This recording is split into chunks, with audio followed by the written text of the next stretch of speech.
Наурыз айы келгенде шуақ шашып жерлерге күн төгеді жалулаған.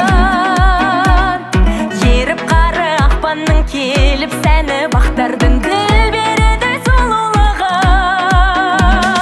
Құстар қалқып төбемде аққу қонып гүлдерге сән береді әніменен. Сұлу самал желесі күн мен түнім теңесіп таң атады күлім деген. Ашылып аспан қабағы күліп күннің жанары, қуаныш шаттық кернейді наурыз айы даланы. Асығып күткен мейманы наурыз бақыт мейрамы, шырқалады наурызда қазағымның күйәні.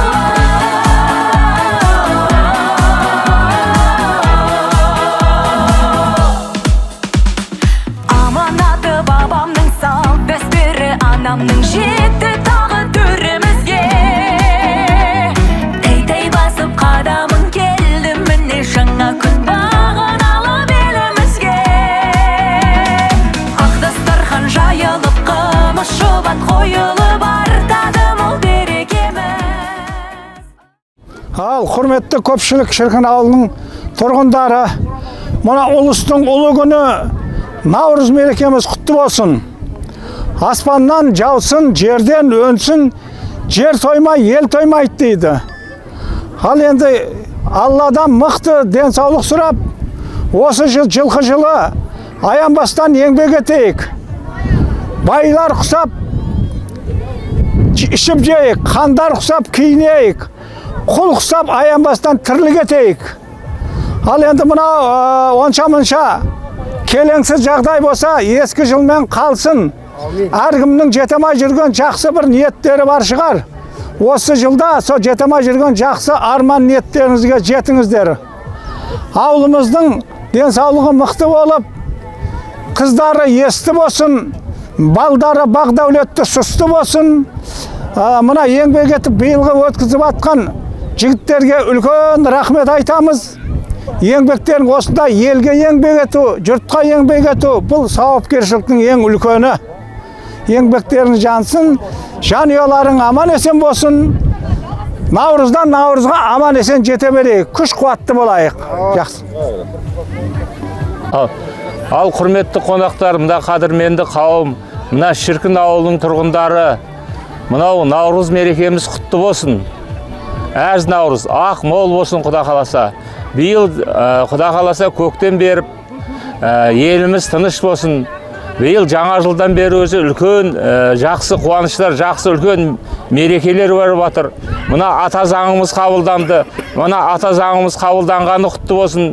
Кеше мына Киелі Түркістанға президентіміз келіп, мына ел жұртымызды, Түркістан облысының жұртын бір қуантып кетті. Құда қаласа биыл жақсы жыл болады. Мына саналы ұрпақ тәрбиелеп, Құда қаласа саналы ұрпақ тәрбиелейік. Мына жылымыз Құда қаласа жылқы жылы, мына бізбен мінездес дейді ғой, Құда қаласа биыл жақсы жыл болады. Мынау қамбамыз мына астыққа толсын, мына малымыз Құда қаласа егізден тапсын дейді. Деніміз сау болып, мына ұрпағымызбен өсіп өне берейік.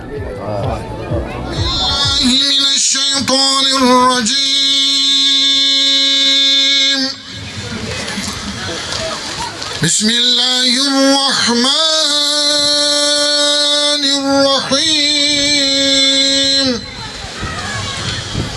هو الله الذي لا إله إلا هو عالم الغيب والشهادة هو الرحمن الرحيم. هو الله الذي لا إله إلا هو الملك القدوس السلام المؤمن المهيمن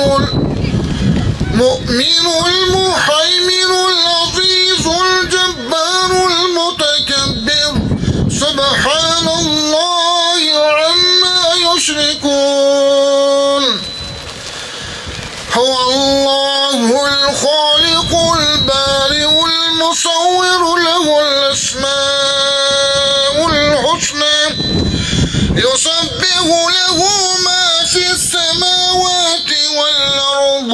وهو العزيز الحكيم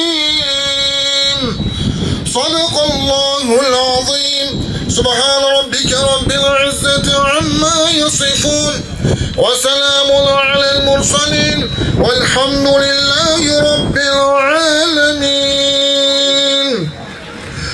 بسم الله الرحمن الرحيم الحمد لله رب العالمين والصلاة والسلام على رسولنا محمد وعلى آله وصحبه أجمعين يا жаратқан біздерді осы Құран нұрымен нұрландыр, шапағатыңмен шаттандыр. Ва Аллахым, осы оқылған Құраннан болған сауапты әуелі екі дүниенің нұры болған пайғамбарымызға, барша сахабаларға, барша момин марқұм мұсылмандарға, және де осы жерде қол жайып отқан жамағаттарымыздың марқұм болған аталарының, ата-бабаларының туысқандарының рухтарына, және де ауылымызда марқұм болған барша мұсылмандар рухтарына бағыштадық. Жатқан жерлері жаннат топырағы торқа болсын. Алла субханаху тағала мына баршаларымыздың бүгінгі ниет етіп, мына ауылымыздағы ұлыстың ұлы күні болған, қасиетті болған Наурыз мерекесін құтты қылған болсын.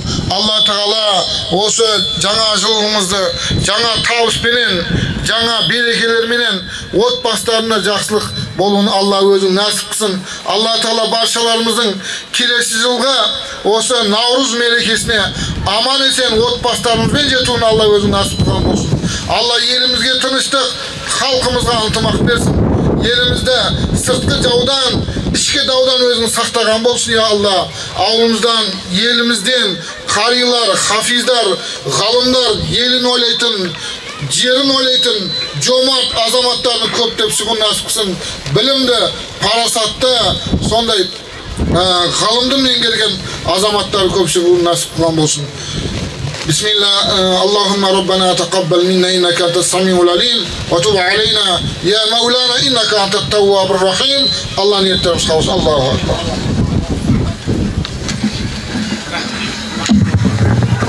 Barakallah. Ал енді Наурыз тойларыңыз құтты болсын. Мынау енді алғашқы керемет бүгінгі Наурыз тойымыздың ашылу салтанатын өздеріңіздің ұл-қыздарыңыздан құралған талай киелі сахнаның жұлдызына айналып жүрген міне Жұлдыз би ансамблінің керемет биімен бастаймыз. Қол соғып құрмет қылып қойыңыздар.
керемет шапалақтарыңызға той көріңіздер, иә.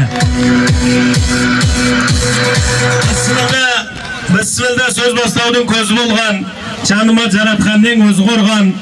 Алла деп алдарыңда сөз бастайық, көңілдің дәптеріне жазып арман. Бісмілда демесек соқыр кәпір, жанымыз бір майданда бекінді ақыр. Ассалаумағалейкум, қуанышқа жиналған ағайын жұрт, сәлем сөздің анасы өтімді ақыл.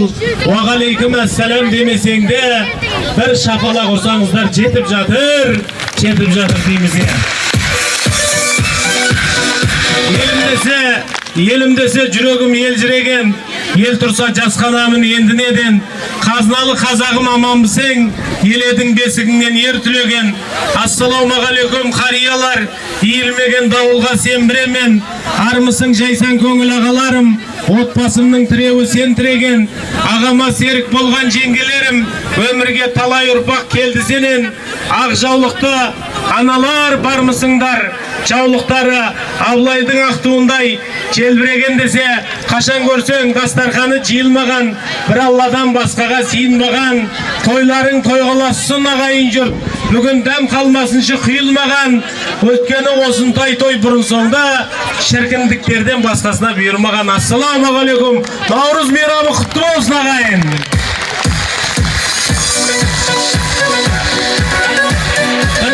Сәлем сөздің анасы, алыстан әдем деп, сәлем берер әдептердің баласы деп, бүгінгі сәлемнің сәттілігіменен құрметті ағайын туысқандар, аналар, жеңгелер, баршаларыңызды міне Наурыз болса, бізде мейрам басталады. Кешегі алғыс айту күнінен бермен қарап, ару аналардың күні, одан бермен қарай, міне 22 Наурыз күннің шығысынан күннің батысына дейінгі күллі адамзатқа, күллі мұсылманға, күллі қазаққа ортақ ұлыстың ұлы күні, арыстың ірі күні құтты болсын. Бүгін міне Түркістан облысы Сайрам ауданы Шіркін ауылда, Құдай қаласа міне осы елдің суын ішіп, нанын жеп, өздеріңіз батасын беріп, қанатын қатайтқан азаматтар 1979 жылы, 1980 жылғы, 1981 жылғы, 1982 жылғы жігіттердің ұйымдастыруының аясында әдемі бір дала тойын, Наурыз тойын тойлап жатқан барша ағайынға жанұяларыңызда жақсылық болсын деп тілек айтамыз ағайын.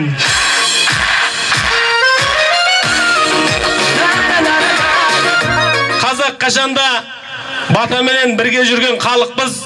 Сондықтан да бүгінгі мынау керемет тойымыздың, іс-шарамыздың алғашқы адуынды тілегін міне ауылыңызда төбе болса, ертеулі тұрған атпен тең, қазыналы қария болса, жазып қойған хатпен тең деп, аузы дуәлі, сөзі уәлі осы елді мекеннің абыз ақсақалдарын шақырып, бүгінгі әдемі ақ тілек айтқызып, пата тілек ниеттерін тыңдағанды жөн көріп отырмыз. Ендеше сіздердің құрметтеріңізбенен біз сахна төріне өскен көкемізді, Жанұзақ көке, Мұхтар көке, ауыл биі Ғани ағамызды, ауыл әкімі Есбол ағамызды, Қайрат Анартай көкелерімізді сый құрметпенен сахна төріне шақырып, бүгінгі қуанышты күнді бастасақ деп жатырмыз ағайын.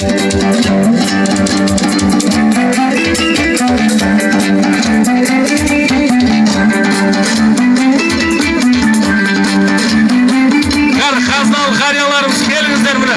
Бір қол соғып, қошеметтеп, бір рахаттанып, керемет көңіл күймен отырайық ағайындар. Мейрам құтты болсын.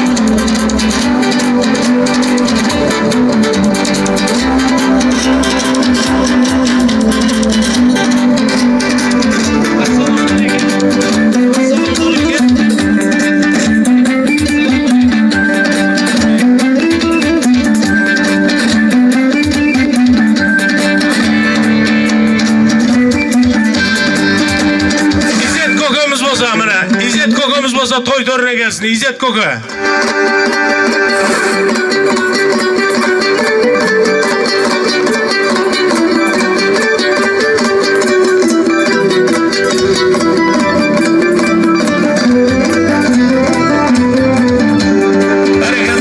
Қош келіпсіздер, қуаныш құтты болсын. Дүниеге келер бір рет, дария кеуде таумысын, құрыштан қиған құдірет. аталарым аман сау жүрсін деп, міне Құдай қаласа қазақ қашанда батамен таңда атырып, батамен күнді батырған кешегі жақсылардың бүгінгі жалғасымыз. Сондықтан да міне Құдай қаласа бүгінгі дала тойының, ұлы Наурыз тойының әдемі ақ тілегін, әдемі көшін бастап берсін деп сіздерден бастаған жөн көріп жатырмыз. Құдай Алла күш қуат берсін. Кімнен бастаймыз? Бәрекелді.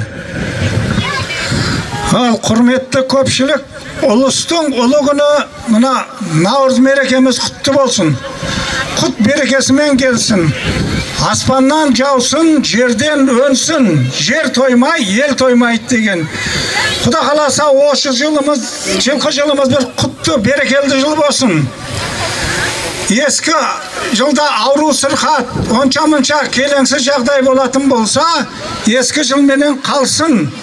Әркімнің бір жетемай жүрген жақсы ниеті, армандарына осы жылында жетсін. Енді ауылға айтатыным, Алладан мықты денсаулық сұрап, хандар құсап киінейік, билер құсап ішіп жейік, құл құсап аянбастан жұмыс істейік. Ауылымыздың қыздары есті болсын, балдары бақ дәулетті сұсты болсын. Мына жігіттерге, биылғы Наурызды өткізіп атқан жігіттерге үлкен рахметімізді айтамыз. Сауаптың ең үлкені көпшілікке қызмет ету. Елімізден, ауылымыздан білімді, пайымды, парасатты, ілімді, ауылдың туын, еліміздің туын жоғары көркейтетін жастар, азаматтар шыға берсін. Солардың қызығына тоймай біз жүре берейік. Наурыз құтты болсын. Бәрекелді, рахмет. Көке той құтты болсын ғана. Рахмет. Ассалаумағалейкум ағайын туысқан бауырлар. Міне Алла бұйыртып, міне бүгін Наурыз тойы болып жатыр. Сіздер сол жаңа жылмен құттықтаймын. Мына айтып кетерім айдан сіздерге денсаулық берсін, наурыз жете берсін. Мына жасап болсын көтеріп жатқан жастарымыз аман болып, бұдан да үлкен дәрежелері өсе берсін. Қадамдарымыз құтты болып, күйлі болып, мына аман есен жүре берсін. Той-тойға ұласа берсін. Бәрекелді, міне ұзаққа шабар айғырды сағағынан байқарсың, жеміс салар ағашты сабағынан байқарсың, әлтипаты жақсыны қабағынан байқарсың деп, қабағы жарқын салты көптің парқын білген, осы ел ағаларының ішінде есімі елге белгілі Жанұзақ көкеміз келіп отыр. Міне қайтсем осы қазақтың көсегесін көгертем деп, күні түні еңбек қылған азаматтың бірі осы шіркін елді мекенінен шыққан біздің Жанұзақ көкеміз. Қуаныш құтты болсын көке. Рахмет айнай тамада жолдас. Мына құрметті қонақтар, мына қадірменді қауым, мына құрметті шіркіннің тұрғындары айналайын, аға жеңгелер, бүгін мына қасиетті Наурыз мерекесі, ұлыстың ұлы күні құтты болсын. Қазақта бекер айтпайды ғой, бірінші байлық денсаулық деп. Сіздерге мен үлкен денсаулық тілеймін. Мен кеше 21 күні Түркістаннан келдім. Түркістанда ел президенті келіп, сөрді бәрімізді қуантып қайтты. Түркістан облысынан мына жаңа жылда осы облыстан бастаймыз деп, сол киелі жерге келіп, өзінің ыстық ықылас лебізін айтып кетті. Қуанып, сол өзіміздің мына елді мекен, шіркін елінің мына тұрғындарына соны бір жеткізгім келіп отыр. Құда қаласа ақ мол болсын, деніміз сау болсын. Осындай Наурыздан Наурызға қуанып, төрт көзіміз түгел Алла осындай жете беруге Алла нәсіп ете берсін. Бәрекелді, әрмен қарап, жол жасқа қарап. Қана, көке келіңіздер. Ассалаумағалейкум, құрметті шіркін ауыл тұрғындары. Сіздерді барлықтарыңызда мынау ұлыстың ұлы мейрам күніміз менен барлықтарыңызды құттықтаймын. Алла тағала мінеке қазір айтып отыр ғой, барлығы денсаулықты. Бірінші байлық, конечно, денсаулық. Одан кейінгісі барлығы бола береді. Енді мен бір нәрсені айтып кеткім келіп тұр. Мына Наурызды бірінші бастағанымызда мектептен бастаған едік. Кейін мешіттің қасында бастап, міне 2 жылдан бері мынау үлкен футболный полиямызда бастап жатырмыз. Бұл не деген құрмет? Бұл мына елдің жақсылығы, байлығы осынан көрініп тұр. Мінеке бүгін қараңыздар жан-жақтарыңызға, бала шағамызды, елімізді осындай көгертіп, өсіп, өніп, байлығымыз менен Алла тағала жеткізе берсін. Мейрамдан мейрамға жете берейік. Мына апаларымыз денсаулығы зор болсын. Әжелеріміз, сіздерді әсіресе құттықтаймын. Киімдеріңіз әдеме жарасып тұр. Салт дәстүр деген осы болады. Еліміз аман болсын, жұртымыз аман болсын, аспанымыз ашық болсын. Мына ойнап күліп жүре берейік. Рахмет сіздерге барлықтарыңызға. Бәрекелді, келбеті әр адамға жылып тұрған, сырыңды айтқызбай ұғып тұрған, ағалар ашылмайтын қазына ғой, ақылы көлдері тұнып тұрған деп жақсы тілектеріңізбенен çalғаныңыздар. Армысыздар ағайындар, бармысыздар. Ассалаумағалейкум қалың жұрт, ауылдастар. Мына бүгінгі біздің үлкен Наурыз тойымызға келген, көрші ауылдардан келген қонақтар. Келген қандомдарыңызға гүл пісін деп айтатын мақаланың дәл өзі орны келіп тұрған сияқты.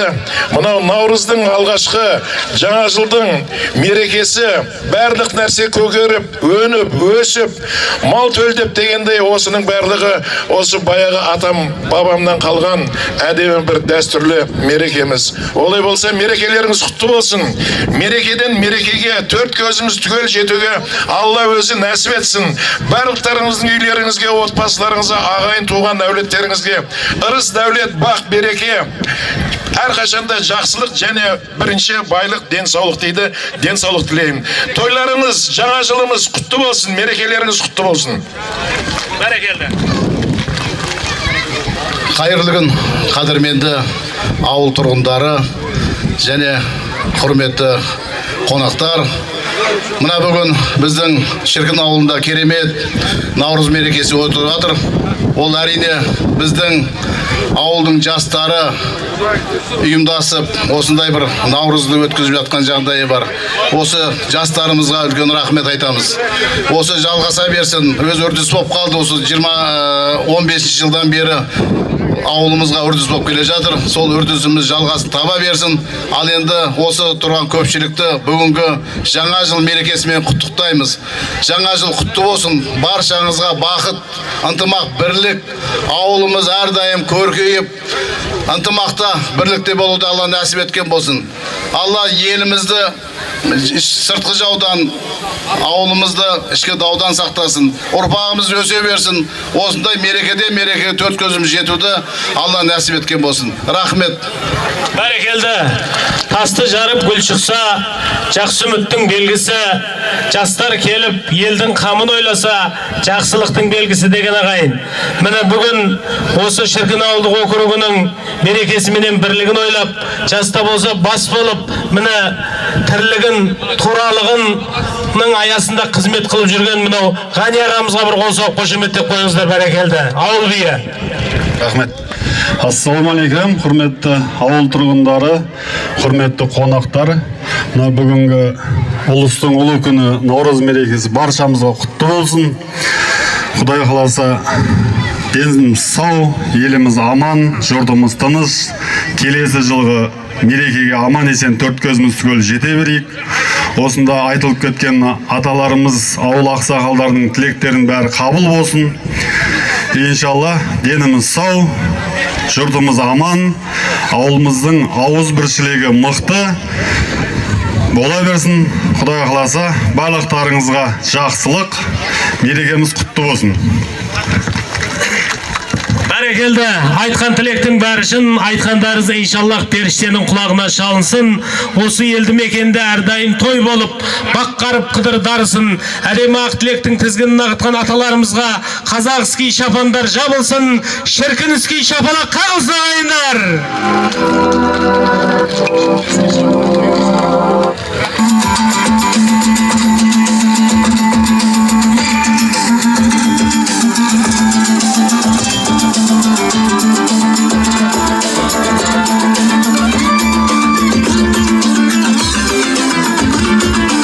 Ұл-қыздарыңызды кішкене шапан шептен қабыл алыңыздар. Орамал том болмайды, жол болады.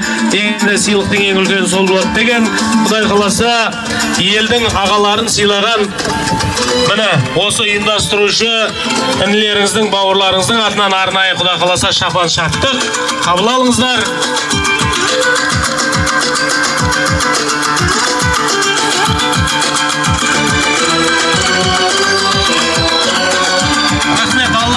болсын. Ыстық орындарыңызға жайғасыңыздар. Құдай қаласа кетіп қалмаңыздар. Әдемі сіздердің құрметтеріңізге осы елдің берекесі менен бірлігін ойлап ұйымдастырып жатырған жігіттер, балдарыңыз Құдай қаласа әдемілеп көңілдеріңізді көтереміз. Дала тойын жасаймыз.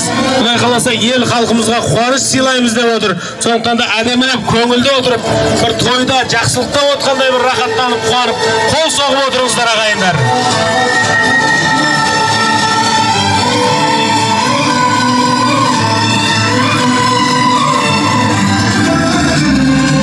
Бәрекелді. Той басталды, елімде той басталды. Жақсы тілек айтылсын ойғастамда, бұрын соңды болмаған қазақтың қасиетті даласында кереметтей ағайын той басталды. Өлеңді айт дегенде тіл айтады, тіліме қандай қазақ мін айтады, жерім кең елім азат заман тыныш, өлеңді біздер айтпай кім айтады дейді. Жаңағы ақсақалды даналардың құрметіне, осындағы барша ақ жаулықты алтын құрсақты аналардың құрметіне, жалпы ағайынның құрметіне, думаншыл тойшыл қазағымның құрметіне әуезді әсем әніміз болады. Олай болса, арнайы жүректеріңізге жақсы әнменен жол табамыз деп келіп отырған арысы тасыған Қазақстан Республикасының міне халық әртісі, міне қазақтың ерке қызы, уақытысында міне отырардағы тойды айсып, күллі қазақтың жүрегіне той салған, ой салған қазақтың міне Хадишасы келіп отыр ағайын. Bir қол соғып қошеметтеп қойыңыздар. Міне Шәмші атамыздың қолынан отырардағы тойды алып, қазақтың жүрегіне жеткізген қазақтың Хадишасы келіп отыр. Шапалақ қайда ағайын? Құтты болсын. Шырқын ауыл көзі шындыға шырқын.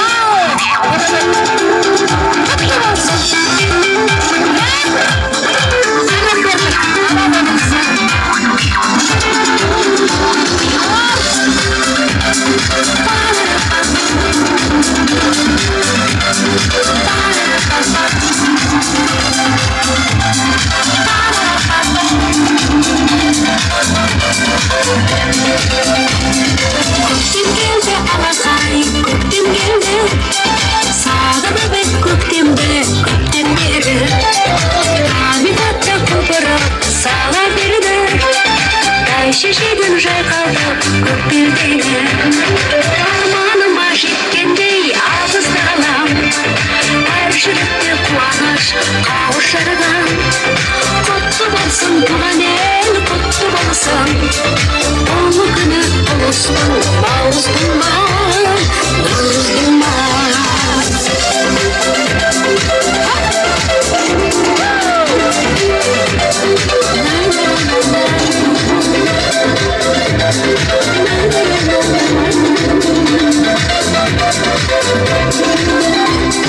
Алтын күннің бұралып сәулесінен, құр қалмайық мерекенің кәдесінен. Жеті түрлі тақылдан дайындалған, тамтығайық наурыздың көжесінен. Жанарында жайнаған жұлдыздардан, ағай жеңгей айналдың ұл-қыздардан.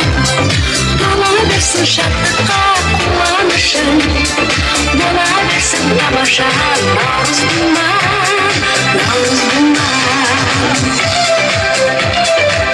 Құтты болсын, ақ болсын, еліміз тыныш болсын, Аллам қолдасын елімізді. Ерке наурыз қош келдің, көктем наурыз, жаурағанда жылын өткен наурыз. Жуандарсы жұқарып жіңішкеміз, үзілгелі тұрғандай жеткен наурыз. Арманыма жеткендей алғыстағанам, әр жүректе қуаныш қауышарған. Құтты болсын туған ел, құтты болсын, ұлы күні ұлыстың, наурыздың ма, наурыздың ма.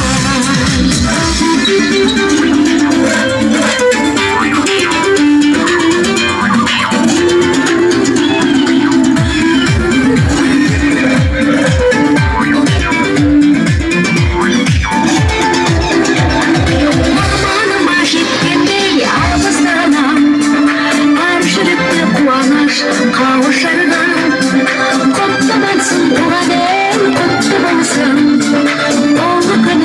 ұлыстың наурыз күні арманыма жеткендей алыстан тіршілікте қуаныш қауышырман құтты болсын туған ел құтты болсын ұлы күні ұлыстың наурыз күні наурыз күні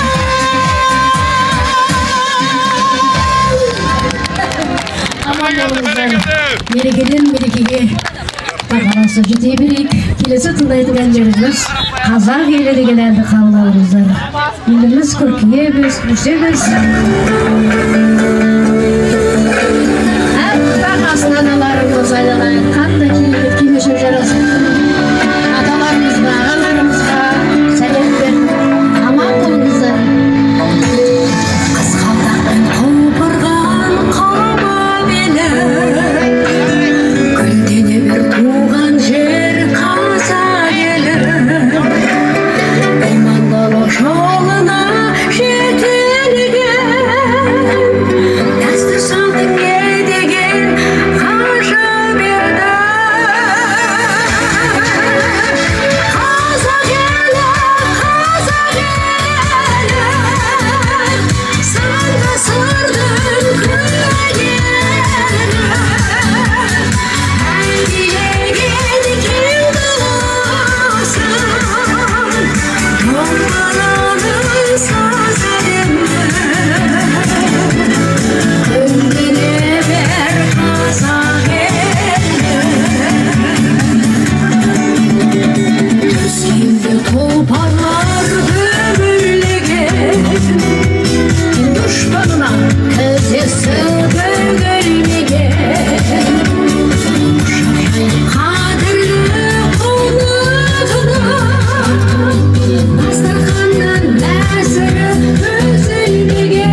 қазақ елі көркейе берсін.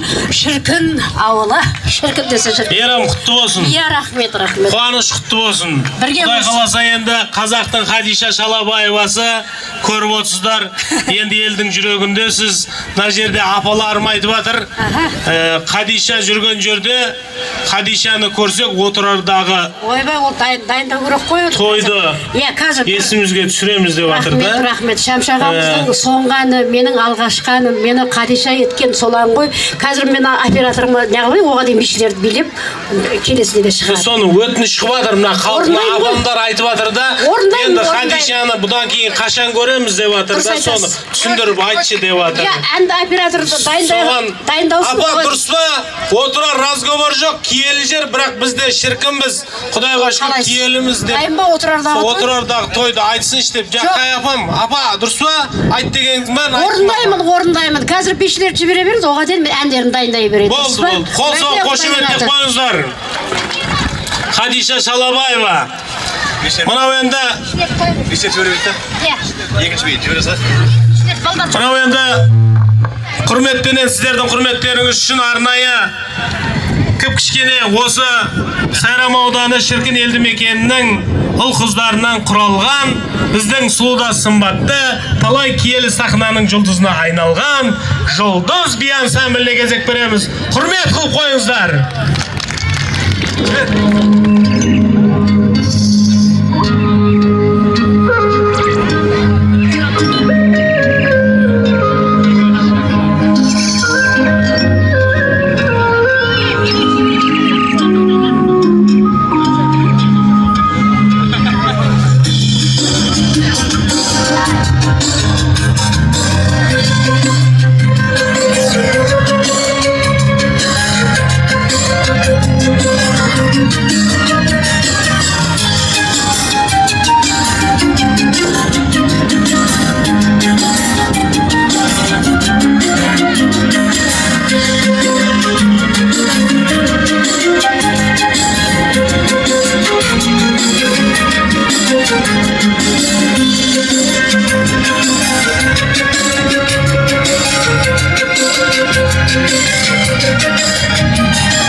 Рахмет.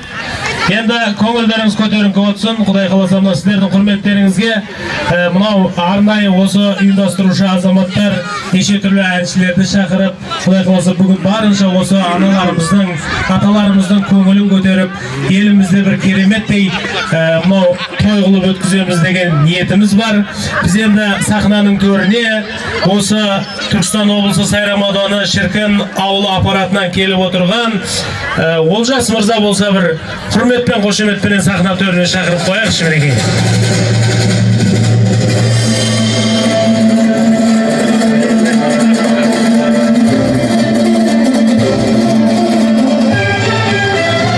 Ассалаумағалейкум, ауыл тұрғындары, құрметті ауыл тұрғындары, сіздерді Қайнарбұлақ ауылдық әкімі аппараты шын жүректен ұлыстың ұлы күні Наурыз мерекесімен құттықтаймыз.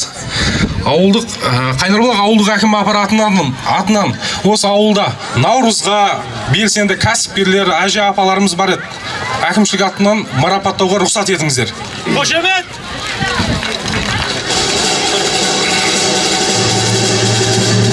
Құрметті Құрманалиева Гүлзабира, сізді ұлыстың ұлы күні Наурыз мейрамымен шын жүректен құттықтаймыз.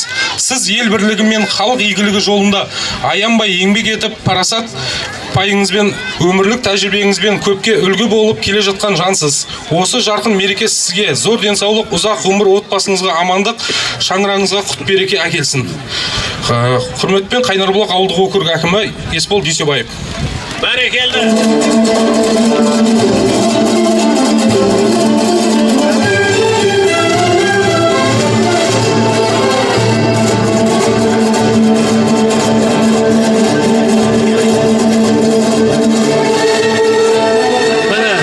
Соғып қошеметтеп қойыңыздар. Апам лияқтан кеңіз. Ана жанын ана болсаң оғарсың, алдыңдағы ол бір биік құзаршың, балаң үшін кеуден керіп мақтанып, балаң үшін биіктерден құларсың деп, осы мына шіркін елді мекеніне шыққан аяулы ару анамыз Гүлзабира Қажы анамызға құрмет қылып қойыңыздар мінекей ағайын.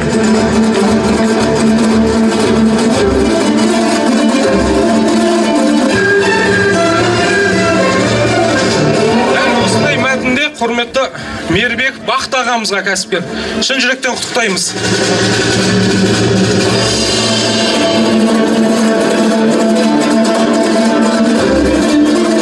Ибрагим Изетбек ағамызды.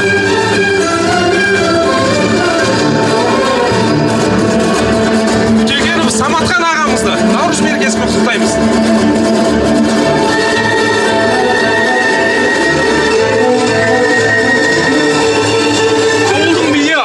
Салысып жүрген ағамыз Төледеров Ғани ағамызды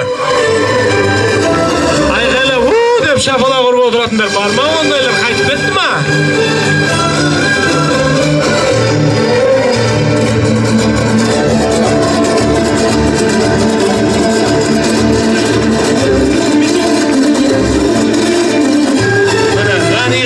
Ғани ағамыз Құдай қаласа осы елді мекеннің жаста болса мына көсегесін көбірдем деп, Құдай қаласа барын жоғын түгендеп жүрген асыл азаматтың бірі.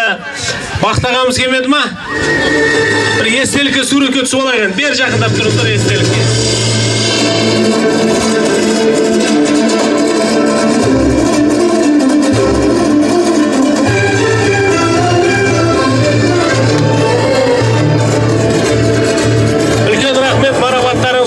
Алла күш қуат берсін. Көкем лияқпен кетсеңші, лияқпен келген жағын. Ассалаумағалейкум, құрметті жамағат, баршаларыңыздың ұлыстың ұлы күні Наурыз мерекелеріңіз құтты болсын. Енді мына жаңа айтып отырған ақжаулықты апаларымыз өте керемет болып отыр. Мына аталарымыз да өте шапанмен керемет қонақ кісілер де келіп отыр екен, Алла разы болсын. Енді мына жерде біздің жылғыларды ұйымдастырып жатыр ғой енді. Мына өздеріне марапат алып деп айтпаңыздар деп айтайын дегенім ғой. Мына әкімшіліктен өзі біз білмейміз негізі, рахмет. Бізді әйтеуір елеп, әйтеуір әкімшіліктен кішкене марапат берген екен. Алла тағала мына Алланың алдында дәрежеміз жоғары болуын нәсіп қылсын. Мына еліміз тыныш болсын. Осы шіркін ауылы өркендеп, Қайнарбұлақ ауылы бүкіл округтен алдына болуын нәсіп қылсын, Құдай қаласа. Ай, бәрекелді, рахмет. Рахмет. Ақталып қойыпты енді ағамыз. Мен емес білмей қалдым деп отыр. Рахмет. Мынау енді әдемі марапаттау рәсімі өтті. Біз енді сіздердің құрметтеріңіз үшін жақсылап бір қол соғып қошеметтесеңіздер, мына шіркін елді мекенінде, шіркін ауылымызда болып жатырған тойдың құрметіне отырардағы той деген қазақтың хадишасының әнін тыңдауға рұқсат па? Bir қошеметтеп қойыңыздар кәнеки. Қуаныш құтты болсын. Аналар, аталар бір көңілді отырыңыздар.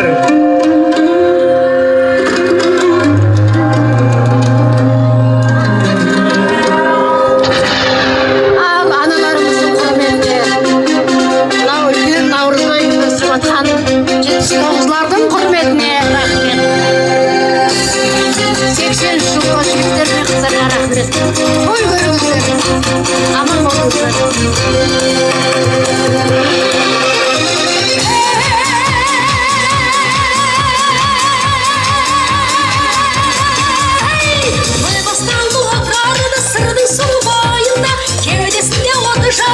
Қызыл қауын қойнында аңыздарына аты қалған талай ақын толғаған осындай той отырарда бұрын соңды болмаған туған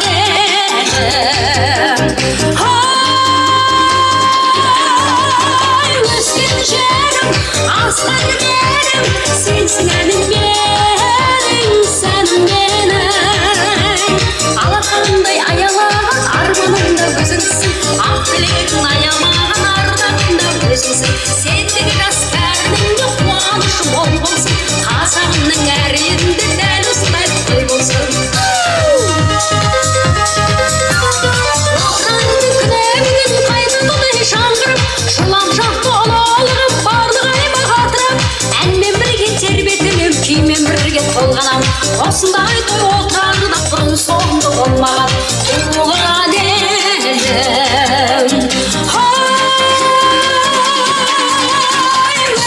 елім асқар берім сенсің әнім менің сәнім менің алақандай аялаған арманымда өзіңсің ақ тілегің аямаған ардағымда өзіңсің сендегі жас бәрінің қуанышы мол болсын қазағымның әр үйінде дәл осындай той болсын той болсын жүрек болсын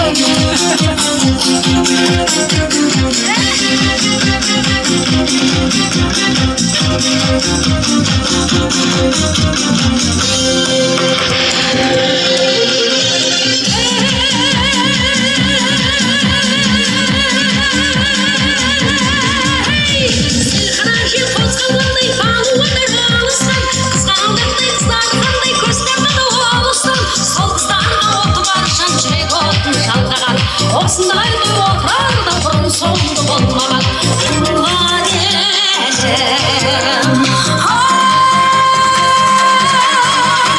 өскен жерім асқар берім сенсің әнім менің сәнім менің алақандай аялаған арманымда өзіңсің ақ тілегің аямаған ардағымда өзіңсің сендегі жас кәрінің қуанышы мол болсын қазағымның әр елінде дәл осындай той болсын туған елім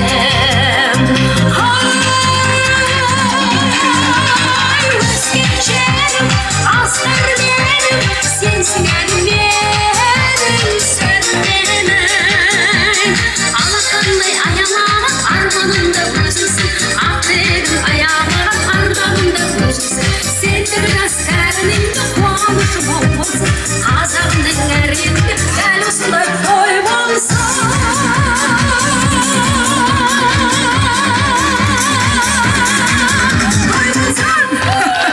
Рахмет. Мына қыздарға рахмет. Енді кетпеңіздер, сіздерге арнап қызғалдақтар деген әнді би әнін қоямын қазір.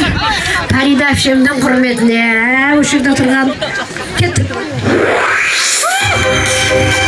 Мына қыздардың құрметіне рахмет айтамын.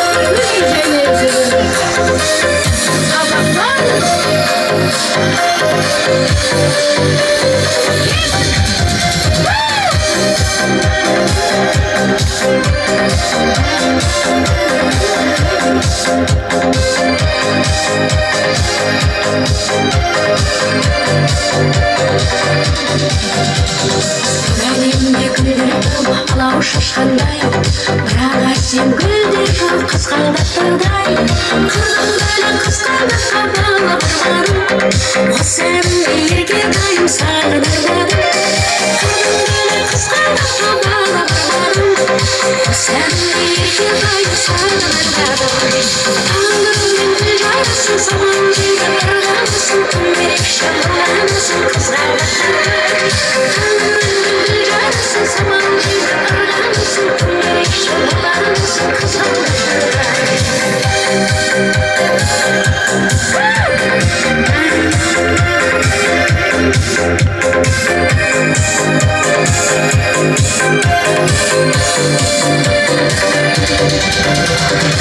Өміріме ой салған қызғарғанымсың, тым ерекше жай қалған қызғалдарымсың.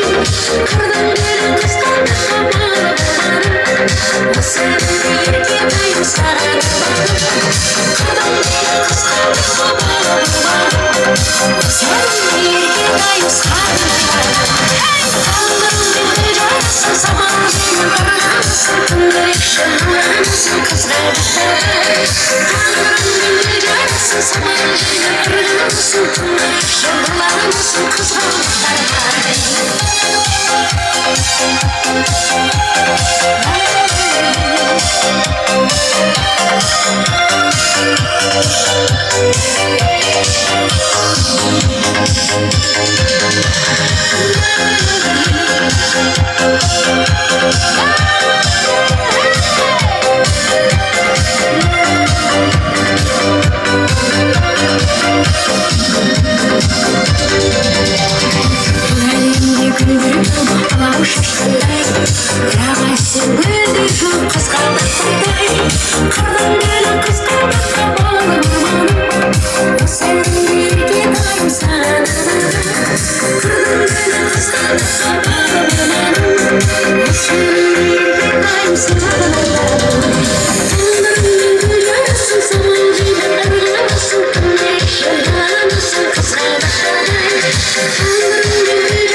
Ay barakallah rahmet. Navruz bayramlarınız şын жүректен құтты болсын. Рахмет. Билеген апаларымызға қол соғып қойыңыздаршы, міне шапалақ ұрып қойыңыздаршы. Ай, машалла міне. Бәрекелді. Мына бір артта бір әпшем зор билеп тұрсыз, өз-өзіңіз заставить етіп ортаға шықпадыңыз. Билеуіңіз не шығып жүреді? Шығып қалады дедім. Қуаныш құтты болсын, Құдай қаласа. Мынау енді Абай атамыздың бір керемет сөзі бар. Жақсы әнді тыңдай білсең ой көзімен, өмір сәуле көрсетер судай тұнық десе, бүгінгі Наурыз мейрамды тойлап жатырған Шіркін ауылының күні нұрлы болсын, осы қуанышты бөлісіп келген ағайынның айы сәулелі болсын деп, міне нағыз қазақ емес, нағыз қазақ домбыра деп, қазақтың қасиетті қара домбырасының қадір қасиетін құртпай жүрген Әбілқасым деген қазақтың азаматын қарсы алыңыздар. Әдемі қазақтың домбырасыменен жүректеріңізге жақсы ән жолдайды. Қошемет құрметпенен қарсы алайық сахна төріне Әбілқасым ұлдарыңыз. Рахмет. Ассалаумағалейкум қымбатты көпшілік, Асқар-Таудай аталарға, Ақжаулықтан оларға, баршаңызға ассалаумағалейкум. Аз Наурыз мерекесі баршаңызға құтты болсын. Әрине осы ауылдың тумасы, біздің мына өнер жанашыры Мақсат ағамыздың бір ауыз сөзіне келіп қалған жайымыз бар. Қазақтың қара домбырасымен жанды дауысты ән шырқап берейін. Қабыл алыңыздар. Халық әні Дүние-ай деген әнді орындап берейін.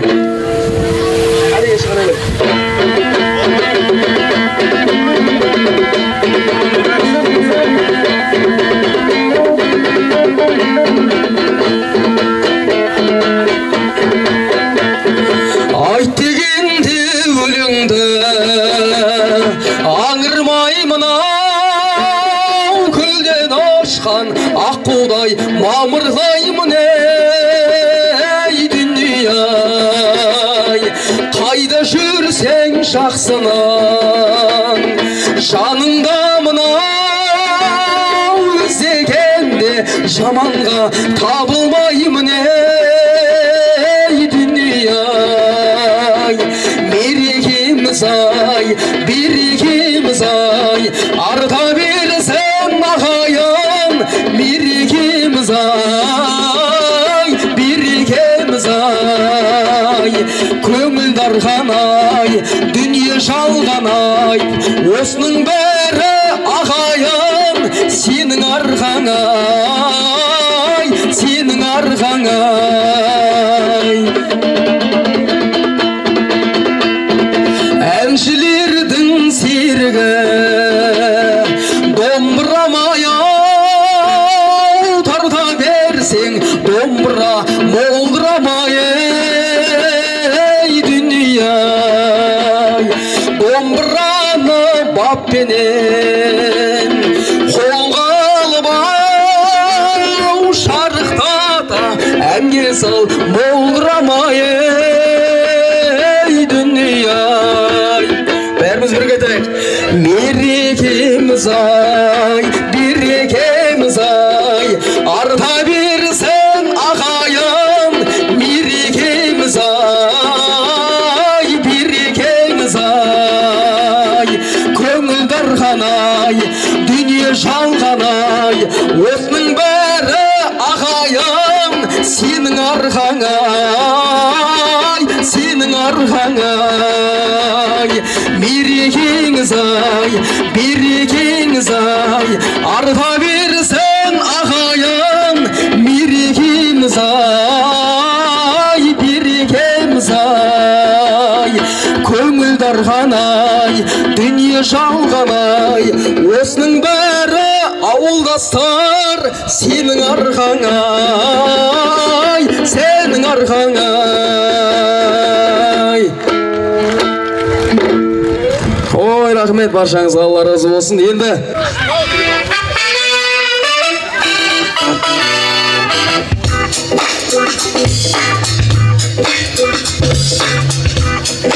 Бәрекелді. Үлкен рахмет, мына астамға жайғасып отырсыздар. Құдай қаласа қуаныш құтты болсын. Мынау енді тойымыз той қаласын деген ізгі тілек, ізгі ниетіміз бар. Енді осы сахнаның төріне аталарымыз қуандық көкелерімізге, қуандық төлен көкелерімізді, Алладин, Шайман, Байділда, Ерлан мырзалар, Төбе би Талап мырза, келіңіздер.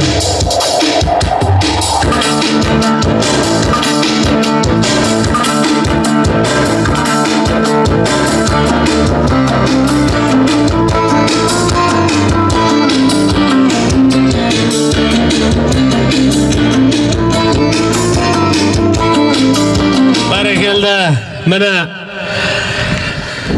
осы ел-елден бізді арнайы құттықтап, наурыз тойымызды бөлісуге келген. Көке берірек тұра беріңіз. Міне құрметті ақсақалдарымыз келіп отыр. Құдай қаласа мына қуаныш құтты болсын. Ақсақалдар халқымның кемеңгері, жапырағын жайқатқан емендері, халықты ынтымаққа біріктіріп, жақсылықпен той болсын дегендерді отыра. Міне елдің ынтымағыменен береке бірлігін күні түні Алладан сұрап жүрген абыз ақсақалдарымызға бір құрмет қылып қойыңыздар ағайындар. Неден бастау? Сізден бастаймыз. Тақсат. Ассаламу алейкум, құрметті Шіркін ауылының тұрғындары. Біз көрші ауылдан келіп, осы Шіркін ауылының тұрғындарын көптен күткен әз наурыз мерекесімен құттықтап қайтайық деп сіздерге келіп, жақсы тілегімізді айтып кетуге Алла нәсіп етіп тұр. Барлықтарыңызға тілейтінім, көптен күткен наурыз мерекесі құтты болсын, денсаулықтарыңыз мықты болсын, елімізге тыныштық, аспанымыз ашық болсын, еліміз аман болсын, ел ішінде балаларымыз аман болсын, өсіп өсін, бақытты болсын. Жылда болатын осы әз наурыз мерекесіне аман есен жете берулеріңізге Алла нәсіп етсін. О Алла, о Құдайым, халқымның даналығын бойымызға дарта көр. Жеріміздің игілігін халқымызға жарата көр. Еліміз есейіп, берекелі болсын. Мына келген Наурыз мерекесі несібелі мерекелі болсын. 2026 жыл жылқы жылы 26 жыл жылқы жылы халқымызға жан саулығын, тән саулығын сыйласын. Ұрпақтарымыз өсіп-өніп, бақытты болып, жылда болады осы Наурыз мерекесі ойнап күліп жетуіне Алла нәсіп етсін. Осы Наурыз мерекесін ұйымдастырып отырған мына жастарға алғысымыз шексіз. Бізде кеше ауылымызда осындай мерекелік той өтті. Сол тойымызда да ауылымыздың жастары көтеріп, осындай мерекелі дастархан ұйымдастырды. Міне осы жерде сондай дастархан ұйымдастырып жатқан жастарға өз атымнан шын алғысымды айтып, Алланың нұры жаусын деймін. Тойларыңыз құтты болсын, жылда болатын. Осы мереке ойнап күліп аман-есен жете берулеріңізге Алла нәсіп етсін. Амин, Аллаху акбар, бәрекелді. Қаны көке. Рахмет. Ассаламу алейкум, ауыл ақсақалдары, ауыл тұрғындары, ақ-жаулықты асыл аналар, барлықтарыңызды мына жыл басы аз Наурыз мерекесімен құттықтаймыз. Өмір жастарыңыз ұзақ болсын, бала-шағаларыңыз аман болсын. Мынау жылда осындай Наурызда бас қосып көрсе беруді Алла тағала нәсіп етсін. Барлықтарыңызға шын жүректен денсаулық тілеймін. Рахмет. Бәрекелді, рахмет. Міне көке келіңіздер жақсы тілекке. Ассаламу алейкум. Мынау көпшілік қауым Шіркін ауылының азаматтарына, кәрелеріне, апаларға көп рахмет. Айналаны осы ұйымдастырған балдар жігіттерге отбасыларың аман болсын шырақтарым. 40-тың бірі қадар, 1000 бірі уәли дейді. Дуалы ауыздар сөйлеп ата, сол тілектер қабыл болсын. Мерекеде мереке жете беріңдер. Барлықтарың аман болсын. Ел тыныш, халық аман болсын. Рахмет. Ассаламу алейкум көпшілік. Мына Шіркін ауылының тұрғындары, бүгінгі ұлыстың ұлы күні Наурыз мейрамдарыңыз құтты болсын. Құрметті бауырластар, жылдан жылға, мейрамнан мейрамға еліміз тыныш, жұртымыз аман, деніміздің саулығында жете берейік. Отбасыларыңызға береке, істеріңізге береке берсін. Наурыз құтты болсын. Ассаламу алейкум, Шіркін ауылының тұрғындары. Керемет Наурыз өтір. Шіркін ауылының аталар, апалар, аман болыңыздар. Ақ-жаулықты аналар, денсаулықтарыңыз мықты болсын, отбасыларыңыз аман болсын. Ұйымдастырып атқан ағаларымызға Аллах разы болсын. Жылдан жылға Наурызға жете беріңіздер. Бәрекелді. Бәрекелді, үлкен рахмет. Мына аталарымыз жас болса да елдің жүгін көтеріп жүрген мына ағаларымыз естелікке бір суретке түсіріп қояйық осы жерде. Қаны қуаныш құтты болсын. Арнайы міне орамал тон болмайды, жол болады. Негізінде сыйлықтың ең үлкен сол болады деп кішігірім міне шапан шаттығымыз бар. Қарияларымызға міне пакеттің ішінде бәрі дайын міне, Құда қаласа. Арнайы аға ортаға тұрып бір естелікке суретке түсіп алайық.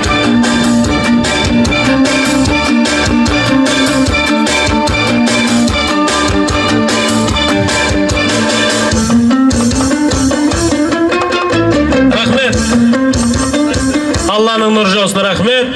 Құдай қаласа Алла күш қуат берсін, ойнап күліп жүре беріңіздер, ыстық орындарыңызға жайғасыңыздар. Мынау енді қадірлі ағайын, құрметті, мынау Наурыз тойлап жатырған, Наурыз тойлап жатырған барша ата апалар, аға жеңгелер, іні қарындас бауырлар, Шіркін ауылы, көрші ауылдастар, мынау бар екендеріңізді, нар екендеріңізді білдіріп, осы жерде бір қол соғып қошеметтеп қойыңыздаршы, бір айқайлап, қиқулап қойыңыздаршы кәне. Енді мынау жаңа айтып жатыр ғой, Құдай қаласа, мына осы сіздердің аядай ауылдарыңыздан міне Алталаштың, қазақтың қажетіне жарайтын бір азамат шыққан, бір емес бірнеше шыққан, бірақ соның біреуі біздің мынау өнер әлемінде жүрген азаматтардың әйтеуір арқасын қағып, қолдап, қолпаштап, ағалығына жарап, ақылын айтып, бауырмашылдығын білдіріп жүрген осы жерде Мақсат ағамызға бір қол соғып қошеметтеп қойыңыздар.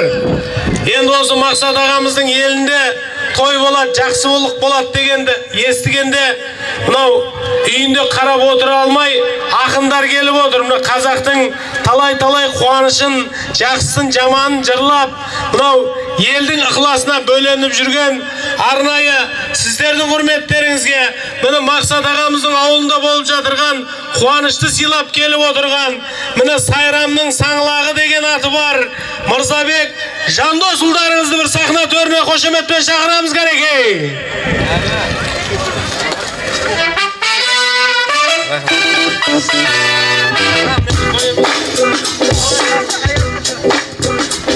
Бәрін шақырайын ба?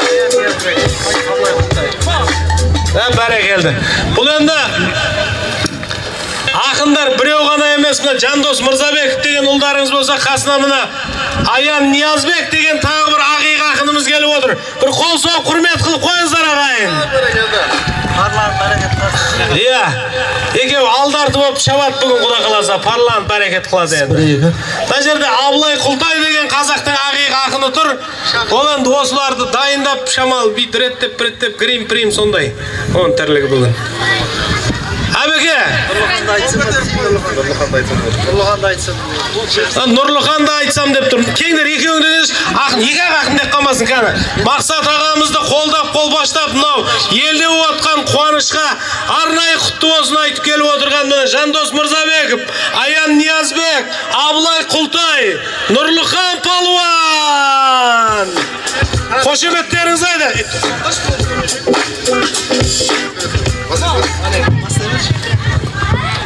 Аян, шабады бұл шәкіл. Жоқ, өй аға. Қос қойды. Бір-екі. Микрофон пресін бұлда.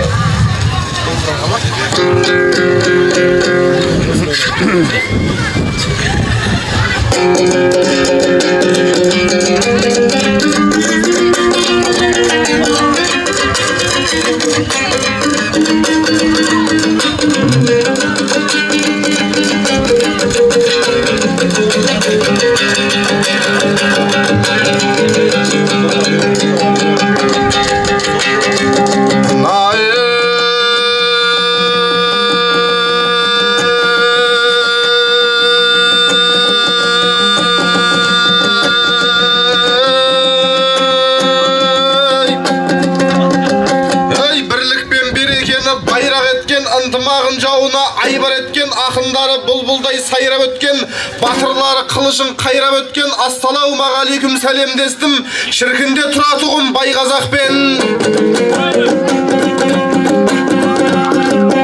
Біздің шіркін ай құттауыл ғой, бізді Құдай берекелі аймақ еткен. Шіркіндегі ағайын жұрт иманды ғой, азан айтса дауысы айға жеткен. Ендеше улап-шулап отырыңдар, мен жырымды бастайын жайлап өппен. Бірақта дауыстарың естілмей тұр, жөн шығар намысыңды қайрап өткен. Ағайын айға жеткен дауыстарың, ақындарға келгенде қайда кеткен.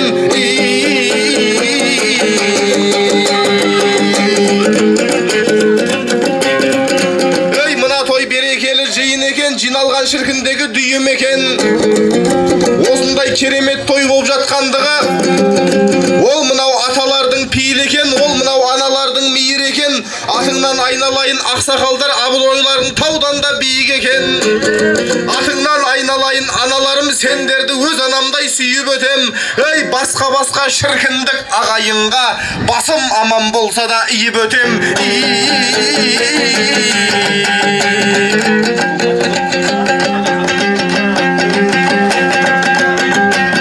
Қыздарың қыз жібектей қылықты болсын, балдарың төлегендей рухты болсын. Алдыңа екі ақының келіп тұрсын, ендеше өлеңді де жұпты болсын. Шіркіндік ағайынға айтатыным, әрқашан ел жұртымыз рухты болсын. 24 наурызда тойлап жатқан ұлыстың ұлы күні құтты болсын.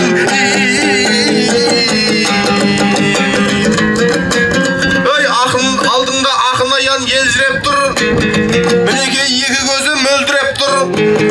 Қасыма Жандос шайыр келіпті ғой. Ақынның біреу еді ержүрек бұл, шапан қараңдаршы, кәдімгі көк байрақтай желбіреп тұр. Ой, айтатыны ақынның ән еді ғой, ән деген осы кештің сән еді ғой. Ағайын, бүгін өзің қолдап отсаң, ақынға Алла өзі жар еді ғой. Шіркіндік ағаларға ризамыз, әрқайсысы шетінен тау еді ғой. Әйгілі Мақсат аға, Бақыт аға, жігіттері шетінен нар еді ғой. Мұнда жүрген Саматтай ағамызда өзі бір ерекше туған жан еді ғой. Ал Жандос аға, жақсылап көзілгейсің, сен де бір ер едің ғой, сал едің ғой. Ей, кішкене жағдайы бар, адам көрсең бір тоңқып шабатының бар еді ғой.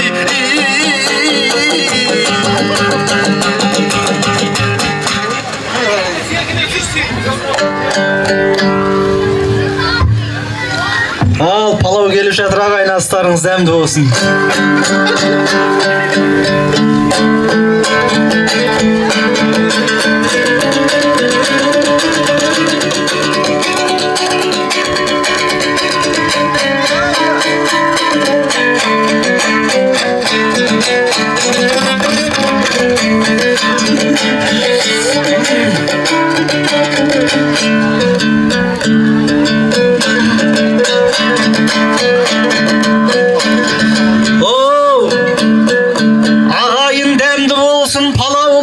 Ешқашан түспесінші жалауларың.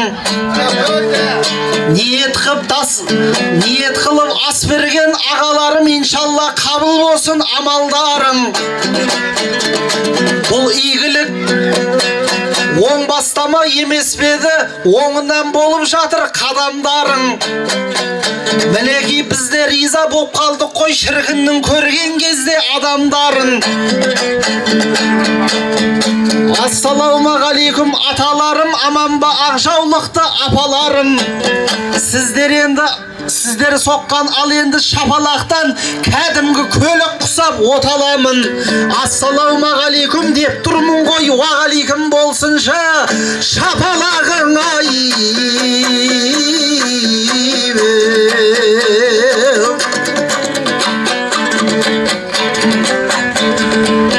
Сіздерге айтатұғын әнім бөлек, үлкендер беретұғын тәлім бөлек. Еліне еңбек қылған азаматты біздің қазақ әрқашан жаным дерет. Елге игілік жасап жатқан ағаларға осылай өлең сөзді салу керек. Мақсат, Бақыт, Саматтай ағаларым ер азаматын елі де тану керек. Атам қазақ бекерге айтпайды ғой, ер жігіт өз ауылын бағу керек.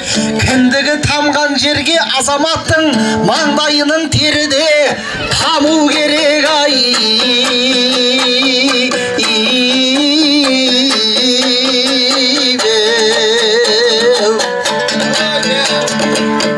Бұл елден байқап тұрмын ептілікті, бұл елден байқап тұрмын тектілікті.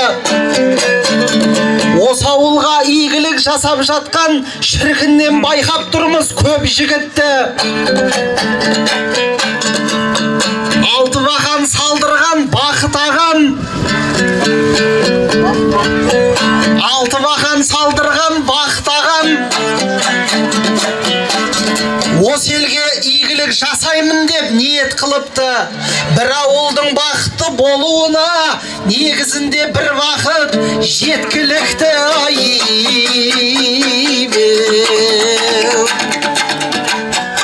Ағайындар, бүгін енді әз наурызымыз құтты болсын, ұлыстың ұлы күні оң болсын дейміз.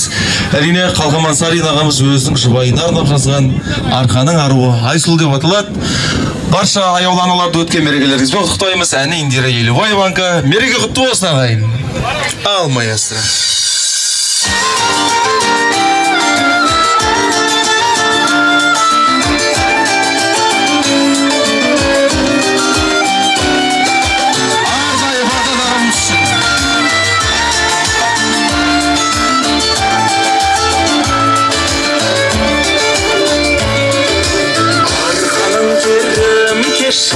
жаным кездесті, сұлуды көрсем жан емес едім сезбесті. Білектей бұрым беліңе дейін бұралып, төгіліп тұрдай көрініп тұрдай көз кесті. Қызарып барып кірпігін күнде шаптәрін, шадық жалғанмен қоштасып үнсіз жаттәлін. Жұлдыз аспанда жанарын алған сыйдырып, айға ұқсап туған арманым неткен әппағым. Балдай қылығын бағаңды бірден аттырып, жаным өртедің жанарыңды бай жалпырып. Әппақ арманым бұрала билеп жүрдің сен, қап-қара түнде қара бұрымды лақтырып. Әппақ арманым бұрала билеп жүрдің сен, қап-қара түнде қара бұрымды лақтырып.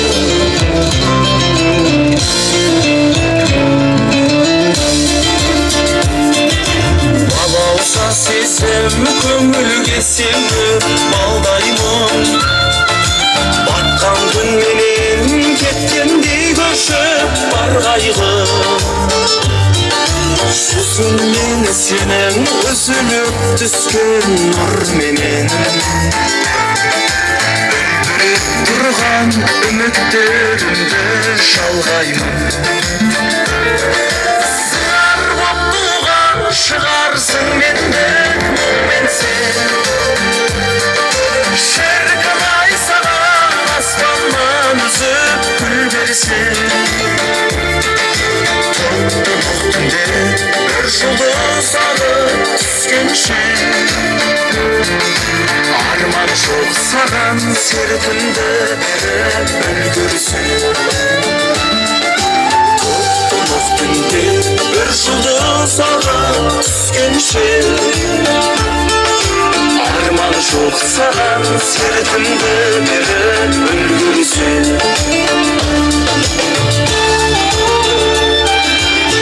Наурыз құтты болсын. Арнайы Барсанаға шырқынмен шырқынай деген күндер қосылмасын. Әрбіріміз берекеде өмір берсін. Асеке, той құтты болсын.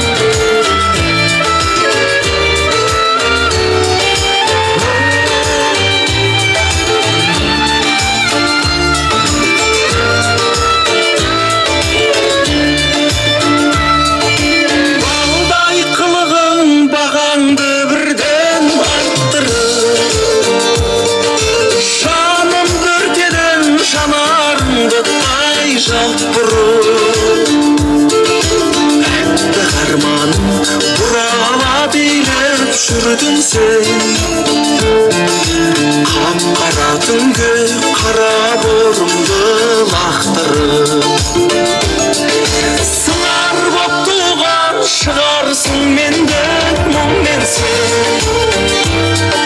шіркін-ай саған аспаннан үзіп гүл берсең. Тоқтымық түнде бір жұлдыз ағып түскенше, арман жоқ саған сертімді беріп үлгірсең.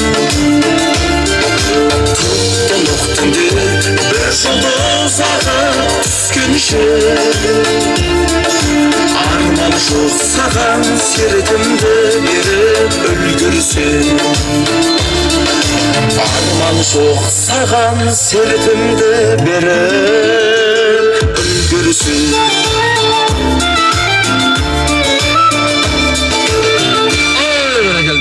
Рахмет. Келесі әніміз Заттыбек Көпбосынов ағамыздың әніне жазылған, Әл-Фараби ағамыздың сөзіне жазылған. Не сиқырың бар екен дейді. Қадырмағайға, көңіл күйді. Қарындастарымызды келіңіздер, әдемі билейміз. Әйді. Береке құтты болсын, шіркін!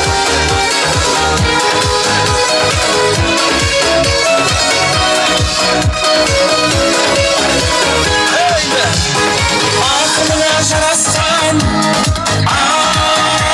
аяқ жүзіңді нетем, ел қызға қарасқан не сиқырың бар екен, мөлдіреген көзіңнен бақытымды дәметем, айыратын төзімнен не сиқырың бар екен. Жан шуағы сезімнің жалмаймын сен десем, таусып бәрін төзімнің сағынбасам келмесем. Жан шуағы сезімнің жалмаймын сен десем, таусып бәрін төзімнің сағынбасам келмесем.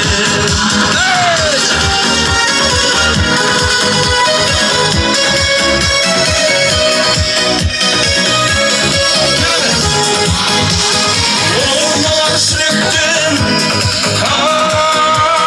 сөздеріңді нәреден алып шыққан түнектен не сиқырың бар екен, жанратар жанмын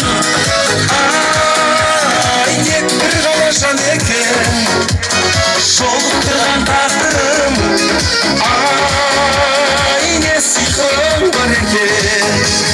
Тарқамастай мүшерім мазалапты бекер ой, барлығы да бір сенің махаббатың екен ғой. Тарқамастай мүшерім мазалапты бекер ой, барлығы да бір сенің махаббатың екен ғой. Қазақтың қызғалдақтай қыздар аман болсын, қарындастарымыз.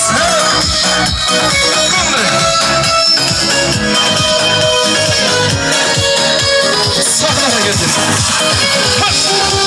Арнайы қыздар үшін, қарындастарымыз үшін қол соқпаңыздаршы.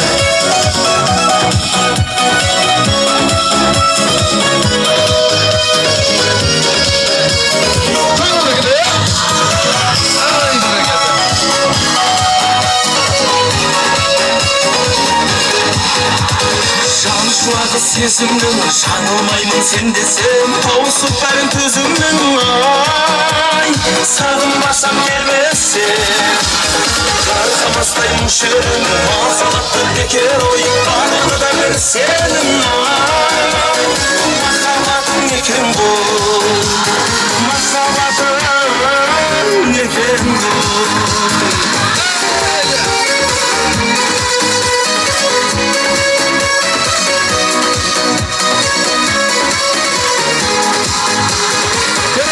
Жұлдыз би тобына бір қол соғып қошеметтеп қойыңыздар. Осы кісілердің биінен кейін аяулы аналарымыздың тілегіне кезек береміз. Жұлдыз би тобы. Кім?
ойласа, осы қыздар ойласын. Бір мерейтойға осындай 3 бірдей, 4 бірдей би дайындаған осындай қыздарымыздың Құдай қаласа Аллах тағала өмір жасын ұзақ қылсын, бақытты баянды қылсын деп бір қол соғып қошеметтеп қойыңыздар. Біз енді бір қолменен бесікті, бір қолменен әлемде тербеткен аяулы аналарымызды той төріне шақырамыз. Ырыс қыз ана, Күлән, Мейрамкүл, Айдын аналарымызды бір той төріне шақырайықшы. Ағайындар, кетпеңіздер, әлі ән айтатын мынау қыз жігіттер бар. Мынау тұсаукесер рәсіміміз бар қазір. Тұсаукесер рәсімімізді көреміз мынау дала тойында, Құдай қаласа. Күн желге тосқан ақ кемедей айналдым жаулығыңнан, әжелерім негізі ана жүрек пәк келеді әжедегім деп жаулығының бір бұрышына ана періштесін ұялатып, бір бұрышына мынау бүгінгі ел халыққа, ағайын туысқа деген жақсы тілегін жинап келген еліміздің аяулы аналары, 3 бірдей ақ жаулықты алтын құрсақты аналарымыз тұр. Бір қол соғып қошеметтеп қоюға болады. Мінекей той құтты болсын, Алла күш-қуат берсін. Кімден бастаймыз, апа? Рахмет балам. Мынау бүгін біздің ауылда үлкен жаңа жылдың басы, Наурыз тойымыз болып жатыр екен. Мынау осы елдің азаматтарына алғыс айтамын. Аналық пейілменен аман болсын. Жаңа алдында ауылдың ақсақалдары, өзімнің қайындарым сөйлеп кетті. Бәрінің сөйлеген сөздері періштенің құлағына шалынсын. Еліміз аман, жұртымыз тыныш болсын. Азаматтарымыз өсіп өне берсін. Әрдайым Алламыз сыртқы жаудан, ішкі даудан сақтасын. Еліміз тыныш, жұртымыз аман болсын. Әрдайым осындай ауылымызда үлкен мереке бола берсін. Азаматтарымыз бұдан да зор болып, көзге түсіп, сонау республикаға шейін кете берсін деп тілеймін жаным. Рахмет.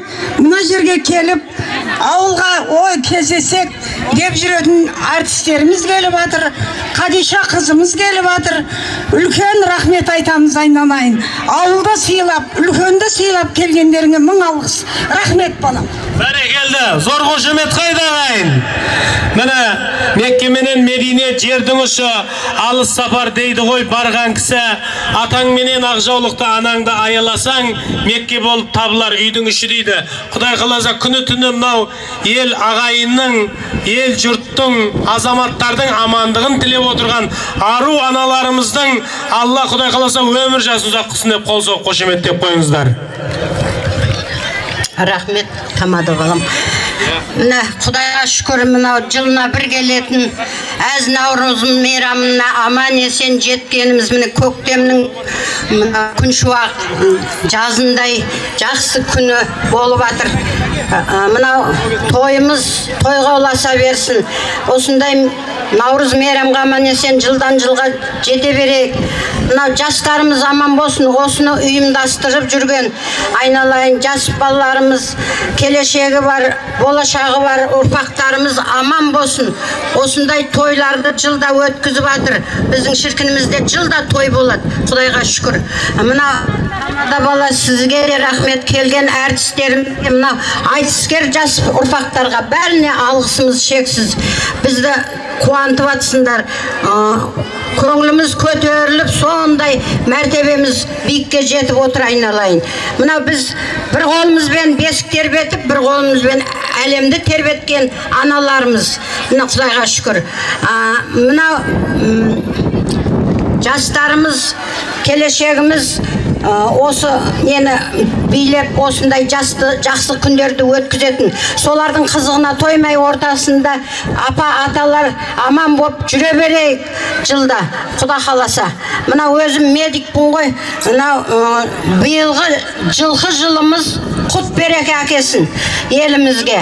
Мына жылқы жақсы ғой, еті тәтті, қымызы сусын, айналайын, жылқы жылы кең болсын, нанымыз мол болсын, денсаулығымыз зор болсын. Осы жылқы жылында жақсы күндер, қуанышты күндеріміз, жақсылықтарымыз көп болсын, қайғы мұңдарымыз жоқ болсын. Мынау шіркінге ел жұрттың көзі тимесін.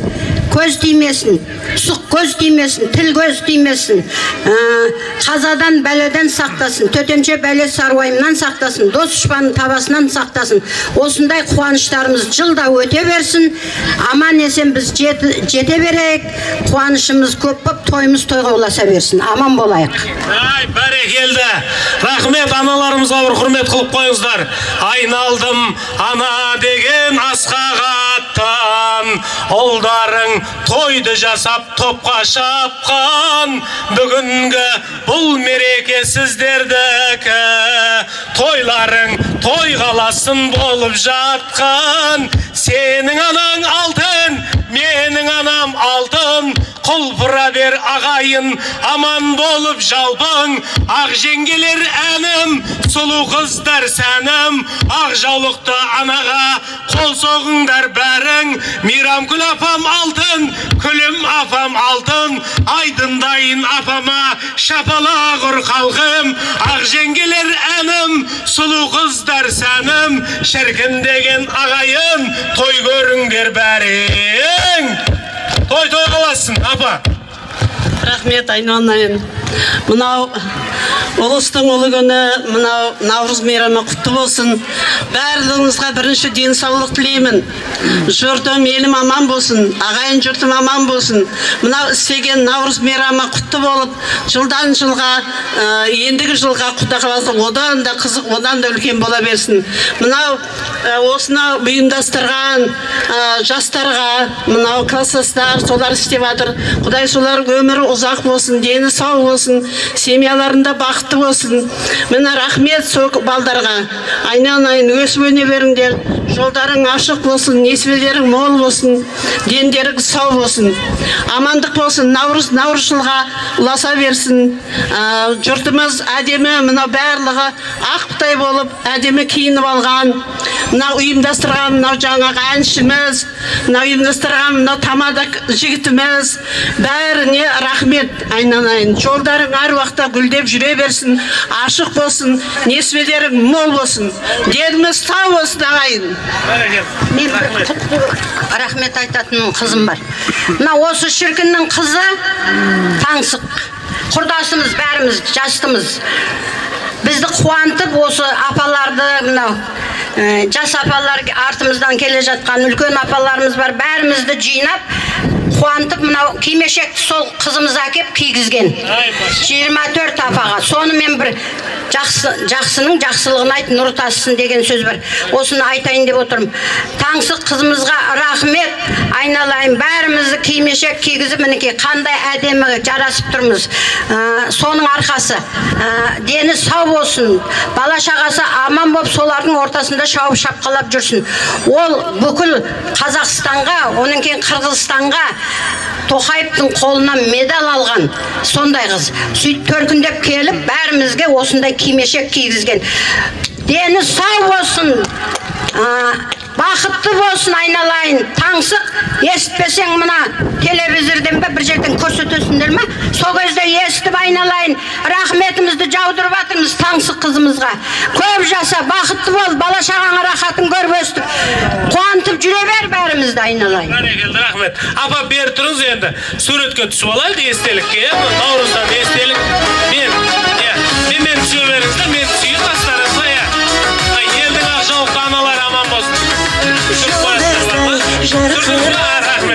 Алланың нұры жаусын, өздеріңізге де Құдай күш қуат берсін. Жақсы жүре беріңіздер. Сіздерге арнайы ән бар, Құда қаласа.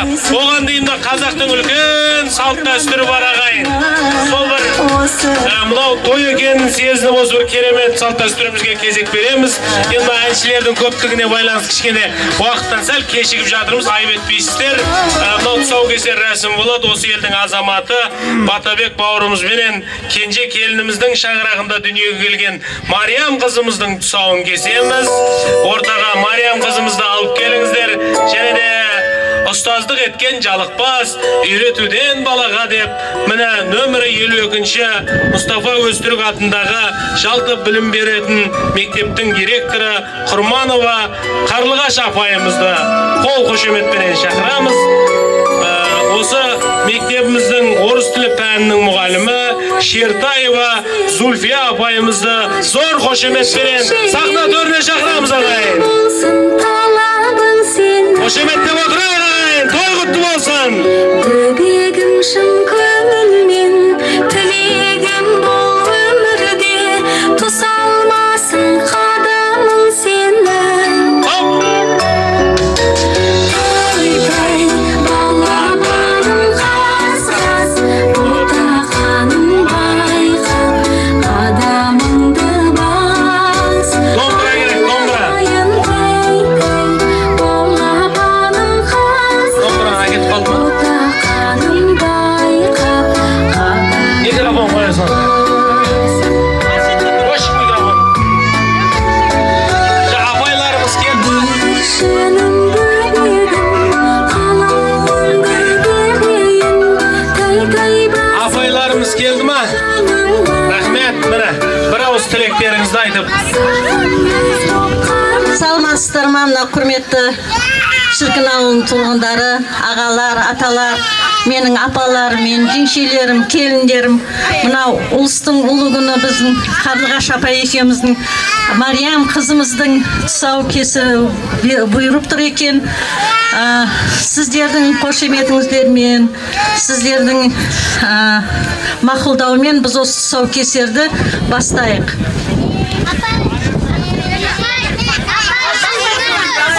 Әрекет қошеметтеп отырайық, кәреке.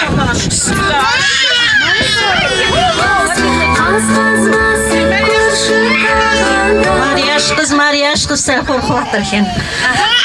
Қаз балам, қадам бассаң мәз болам, күрмеуіңді кесейін, тұсауыңды кесейін. Қаз балам, тақымды жаз балам, қадамыңды санайық. Бисмиллахир-рахманир-рахим. Құтты болсын қадамың, өмірге аяқ баса бер, асулардан аса бер. Жүгіре қойшы құлыным, желбіресін тұлыным. Елгезек бол ерімбе. Ілгері бас, шегімбе, алға, отыр, дауыс бол. қадамыңды бас.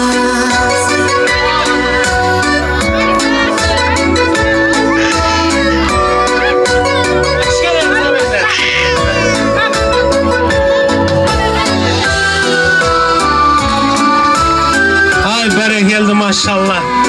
Рахмет, осы міне құрметті біздің осы апайларымыздың Құдай қаласа жолын берсін, сіздердің жолдарыңызды берсін. Ал мына қыздың тұсау кескені құтты бола берсін. Мамасына, папасына елеулі қыз болсын. Әулетіне ерке қыз болсын. Ал біздің елімізге, жерімізге, Қазақстанымызға құрметті азаматша болып өсе берсін. Амин, рахмет. Енді біздің кішігірім сыйлығымызды табыс етуге сіздер бірінші, бізге қайда? Ай, бәрекелді, бір тұсау кескен апайларымызға әдеп сый-сияпатымыз бар. Рахмет. Музыкалық марапатпен міне арнайы тұсау кескен апайларымызға сый-сияпатымыз бар.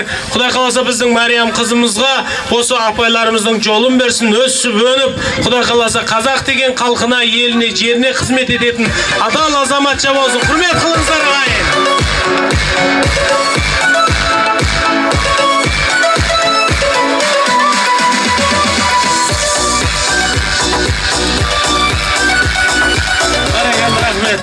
Айтар бар ма? Рахмет.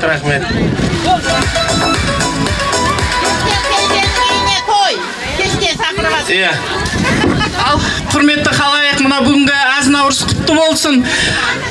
Барлық тілектер қабыл болсын. Мына барлық ел жұртымыз аман, ел жұртымыз аман болсын. Енді басында біздің ауылдың азаматтарына үлкен алғысымыз шексіз. Ал мына бүгінгі тойымыз тойға ұлассын. Наурыз оң болсын, ақ мол болсын. Қол соқ қошеметтен қойыңыздар, естелікке суретке түсіп алыңыздар.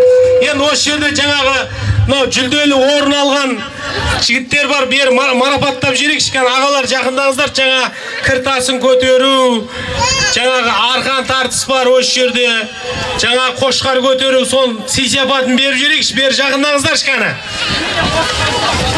Музыкалық марапат.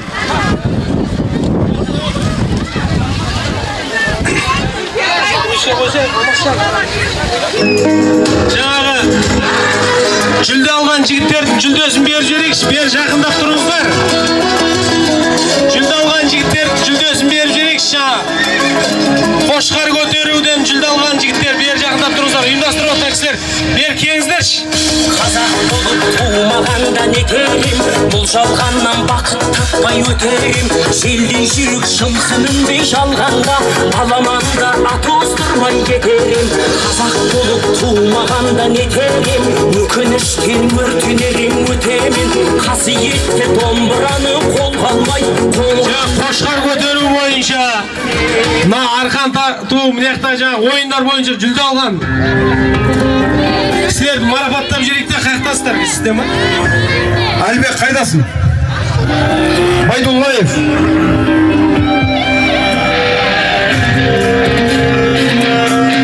Әлбек Байдуллаев. Ойын жалғасып отыра болсын.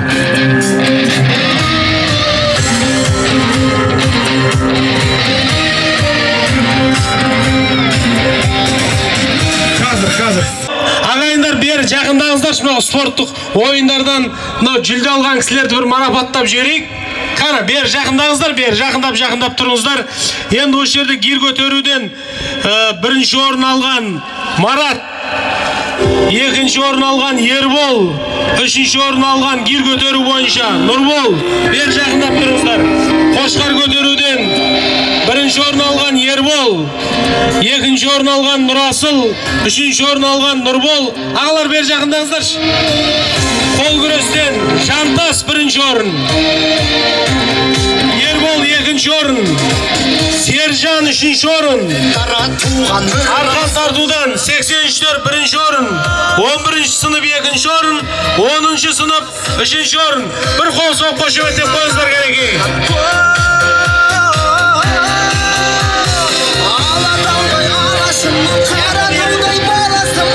Гир көтеру бойынша марапаттап алайық, бірінші гир көтеру бойынша. Мына бүгін Құдай қаласа Түркістан облысы Сайрам ауданы Шіркін елді мекені бойынша мына аз Наурызда спорттық ойындардан гир көтеру бойынша жүлделі 3-ші орын алған Нұрбол мырза марапатталады. Шапалақ қайда? Нұрбол. Гир көтеру бойынша жүлделі 2-ші орынды иеленген Ербол мырза марапатталады. Ербол кім беріңіздер 2-ші орын?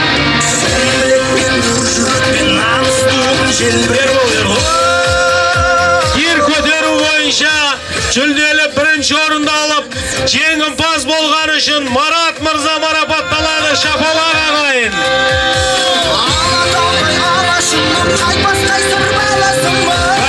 Естелкі сүркі түсіріп алып болады. Енді қошқар көтеру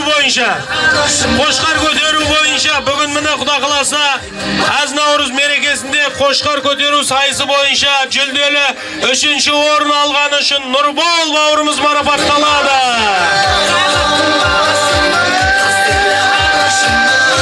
Қошқар көтеру ойын сайысы бойынша жүлделі 2-ші орын алған үшін Нұрасыл бауырымыз марапатталады. Қошемет!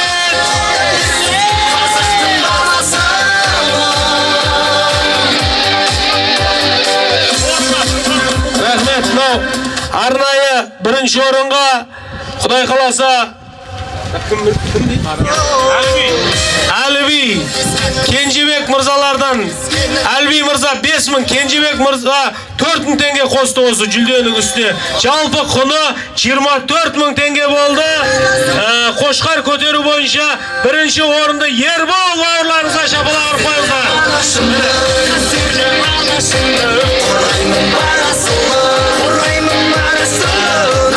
Қол күрес бойынша мынау аз Наурыз мерекесінде қол күрес сайысы бойынша жүлделі 3-ші орын алған үшін Сержан бауырымыз марапатталады.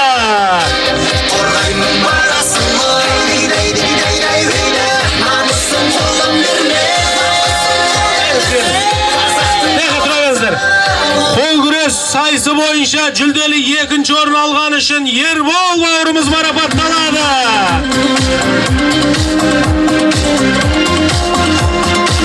Наурыз мерекесінде жүлделі қол күрес сайысы бойынша жүлделі 1-ші орын алып жеңімпаз атанған Жантас бауырымыз марапатталады.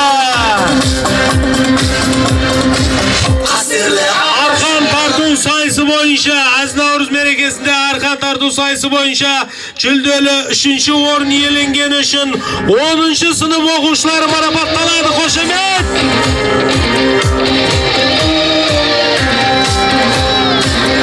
10-ші сыныптан жаратып құртатын біреуге бермеңдер, тәуірлеу біреуге. Арқан тарту сайысы бойынша жүлделі 2-ші орын алған үшін 11-ші сынып оқушылары марапатталады. Жастайынан жет атасын жаттаған, сақтаған, келді мықты мен қазақтың баласы. Бүгінгі міне Түркістан облысы Сайрам ауданы Шіркін ауылдық округі бойынша Наурыз мерекесінде арқан тарту бойынша жүлделі 1-ші орынды алып жеңімпаз атанған 1983 жылғы жігіттер марапатталады. Қошемет!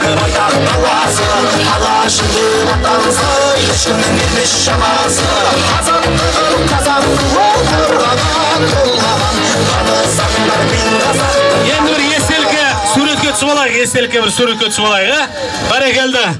Мынау Наурыз мейрамы құтты болсын, ортаға шығып билеуге болады. Еліміз аман, жұртымыз тыныш болсын.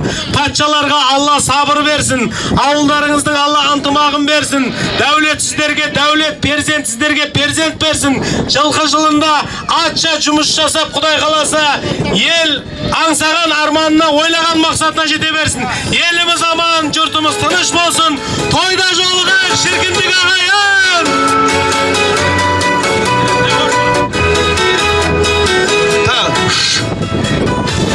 Құрметті ауыл тұрғындары, және мынау бізден кейінгі 83, 84 бола ма? Тақым көресіз тұрғы 85, 83, 84, 85 жылғын өкілдері ортаға шықсаңыздар.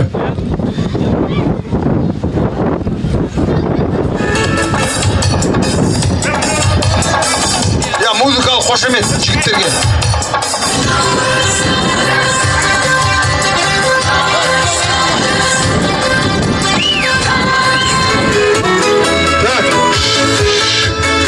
Так енді.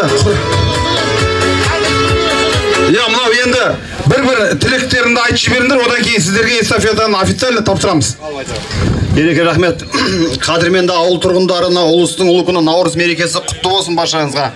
Ағаларымызға жол көрсетіп, бүгінгі Шіркін ауылында кереметті іс-шара ұйымдастырды, Құдай қаласа.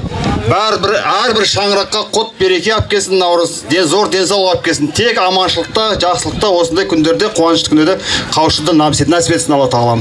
Рахмет. Ассалаумағалейкум ауыл тұрғындары, ағалар, бауырлар, келіндер, жеңгелер. Наурызың құтты болсын, бақ берекеміз кетпесін. Дәл осылай келесі жылы ауыл біршіміз бұзылмай, Наурыз өткізіп алды, Алла нәсіп етсін. Ассалаумағалейкум құрметті ағайын туысқандар. Наурыз құтты болсын мерекесі. Құдай қаласа бізде осылай өткіземіз. Жақсылық. Бұдан да жақсылық. Ассалаумағалейкум ауыл тұрғындары. Наурыз мерекесі құтты болсын. Құдай қаласа келесі жылға аман есен, бәріміз аман есен жетіміз нәсіп етсін. Құдай қаласа келер жылы эстафетаны қабыл алып, абыроймен, зор қошеметпен қарсы алайық. Құдай қаласа абыроймен өткізіп алайық.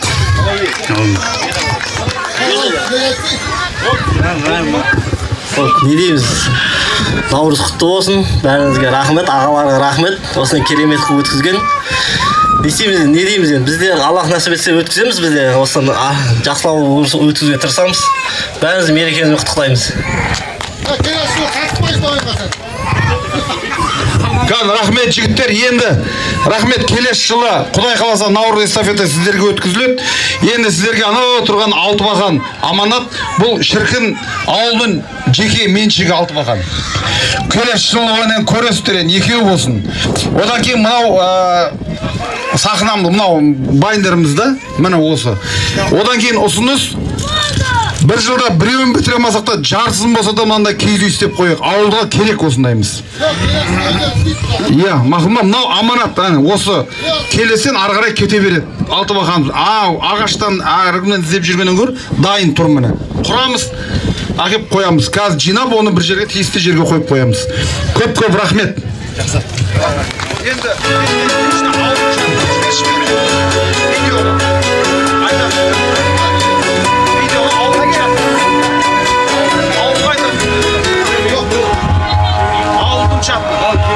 Так, жоқ, мені, жеке мені. Так, енді құрметті ауыл тұрғындары, мына жерде осындай ұйымшылдықпен өткізіліп жатыр. Енді мен мына ауылдың тұрғындарына біз жағы көп ұлтты ауыл болған екен, қазақ, түрік, тағы орыс деп бөлінбеу керекпіз. Мына өзіміздің арамызда жүрген түрік ағайындарға да айтамыз. Осы ауылда өсіп, осы ауылда туылып, қазір мүмкін Алматыда шығар, мүмкін Астанада шығар, мүмкін білмеймін ғой енді. Әркім өз несібесімен жұмыс істеп жүр жан-жақта. Түгел 100% қатысу керек деп есептеймін. Осы ауылда кіндік қаны там осы жерде туылып өскеннен кейін, осы жерге бір тамшы болса да пайдасы тиіп кету керек. Соны енді бөліну деген болмайды жігіттер, келесі жылға да. Рахмет.